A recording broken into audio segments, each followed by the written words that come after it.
بسم اللہ الرحمن الرحیم۔ آج کل کسی کے پاس کسی کی آنکھ کے آنسو، تکالیف، مجبوریاں اور اداسی دیکھنے کا تو وقت نہیں ہے، مگر لوگوں کے عیب، غلطیاں دیکھنے کا ہر کسی کو بہت وقت مل جاتا ہے۔ تلخ ہے پر سچ ہے، خوشیاں بڑی خوددار ہوتی ہے، وہ اپنے آنے سے پہلے سزا کی صورت میں اپنی قیمت ادا کر دیتی ہے۔ انسان کوئی بھی برا نہیں ہوتا، لوگ اسے برا بنا دیتے ہیں۔ بعض اوقات وقت ساتھ نہیں دیتا، اور کبھی کبھی آس پاس کے لوگوں میں بھڑکانے والوں کی تعداد کچھ زیادہ ہو جاتی ہے۔ اکثر لوگ پوچھتے ہیں اچھے اور برے تعلق کو کیسے پہچانا جائے؟ بڑا آسان جواب ہے، ہر وہ تعلق جو آپ کو خدا کے نزدیک کر دے وہ اچھا تعلق ہے، اور ہر وہ تعلق جو آپ کو خدا سے دور کر دے وہ برا تعلق ہے۔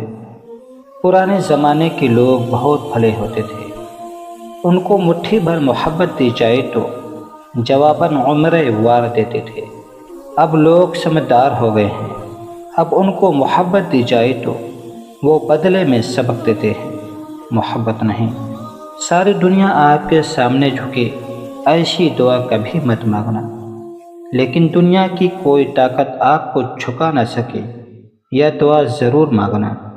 دو چیزیں ہماری خوشی میں حائل رہتی ہے، ماضی کا رہنا اور دوسروں کا حساب رکھنا۔ تم کیسے نظر آؤ گے اس دن جب عمل تبدیل کرنے کا موقع نہیں دیا جائے گا؟ جب توبہ کا لفظ تو ہوگا لیکن اس کے معنی نہ ہوں گے۔ کوئی ناراض ہو تو کتنی منتیں کرنی پڑتی ہے اس کو منانے کے لیے، اور ایک اللہ پاک کی ذات ہے جو ایک آنسو سے عمر بھر کے گناہ معاف کر کے مان جاتا ہے۔ کوشش کا مطلب کیا ہے؟ صرف کوشش نہیں بلکہ نتیجہ، کیونکہ اگر کوئی پڑھتا جا رہا ہے اور امتحان نہیں دیتا تو نتیجہ کیا نکلے گا؟